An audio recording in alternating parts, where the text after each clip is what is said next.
Hey everybody, Matt Burke here. Tonight I'm going to be reviewing Bloodrik. This is a book I was trying to get a hold of for a minute. You know me, I'm a barbarian mark. So anytime I could get some barbarian books that look cool, I try to pick them up. And this one wasn't easy to get. And a lot of people think might have slept on it, but I got them all. And yeah, let's just get right into it. It's a three-parter.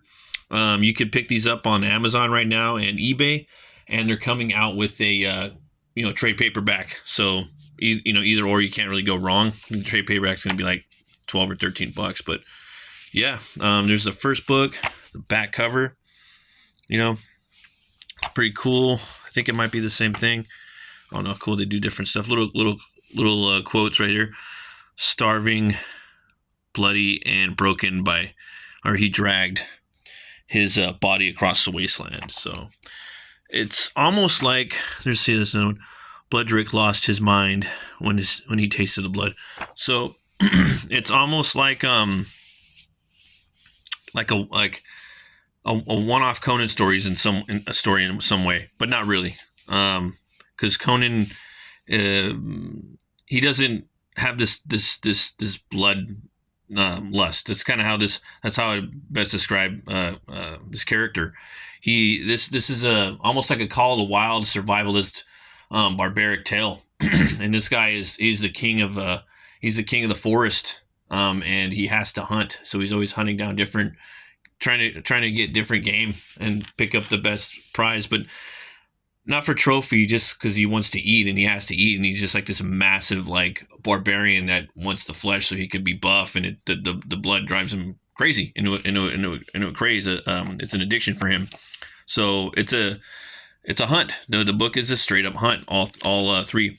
I feel like it's got like a massive influence like on the BD, the bande dessinée. I see a lot of that in there. A little bit of maybe a tiny little bit of manga, but definitely a lot of French influences in here. But let's check it out. It starts up right here. What I really liked about this too, the whole like indie process. The guy that started it.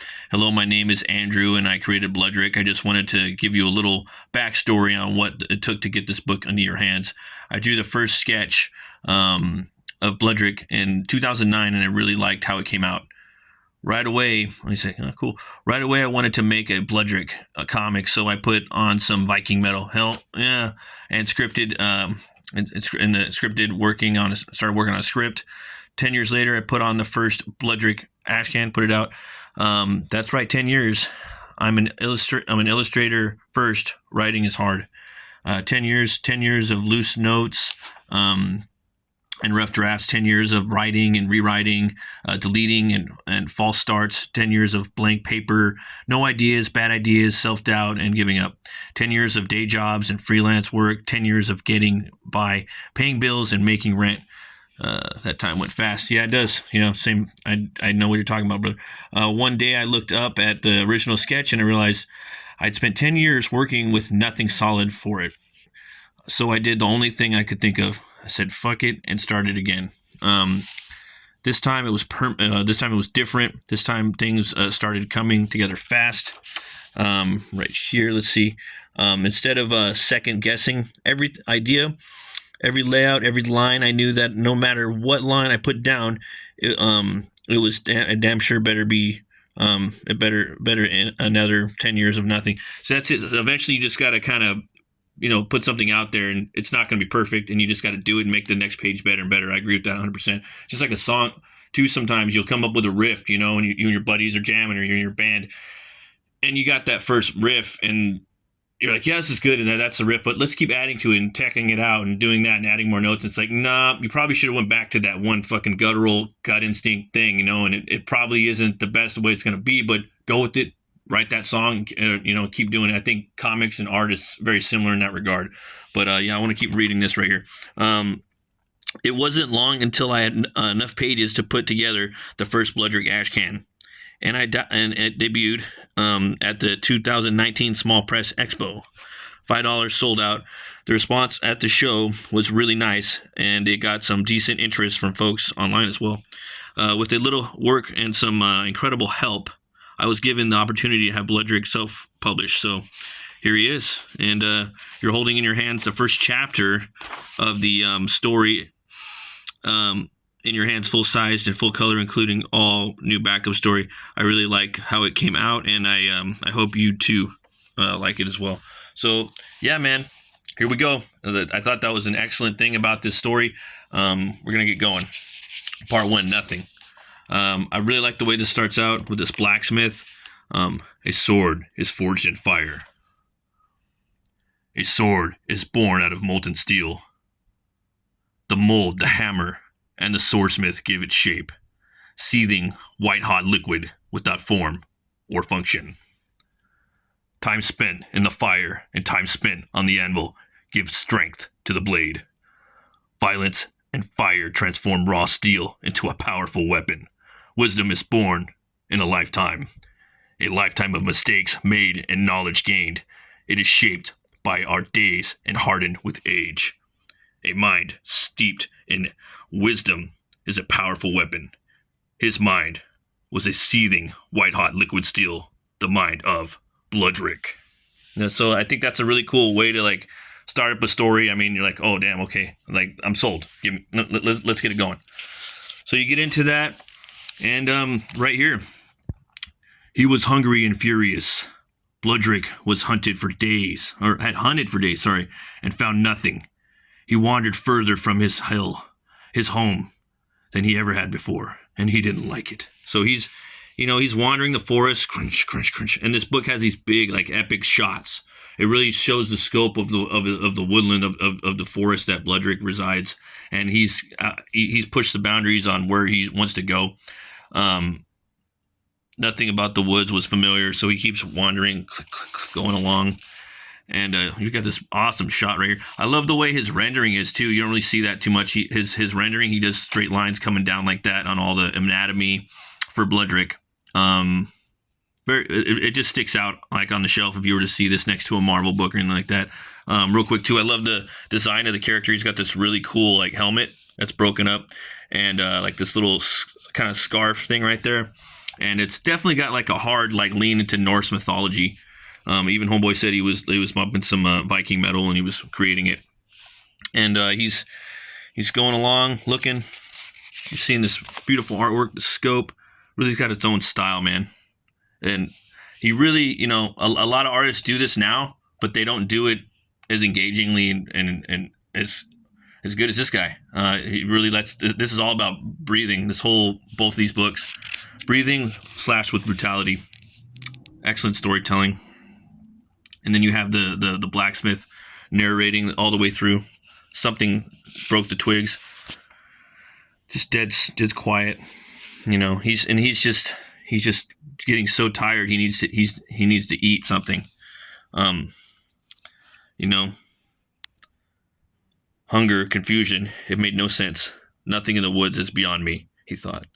All animals live and die by my choosing. They serve only me. So he's the king of this land, and he's just having this kind of like this he's daydreaming basically. He's seeing things. He's hungry. He's malnourished, and this guy needs like a lot of fucking food. I don't know if you guys know about bodybuilders, but they eat a lot of meat, man, and to get that swole.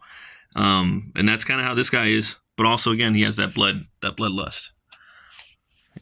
Wandering. He starts to have these crazy dreams, and then all of a sudden,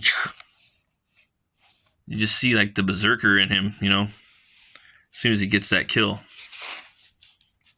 gets that blade ready, and then like right here, Bloodrik lost his mind when he tasted the blood. He was delirious at the thought of what was in front of him. He looks up. Thump, thump, thump, thump.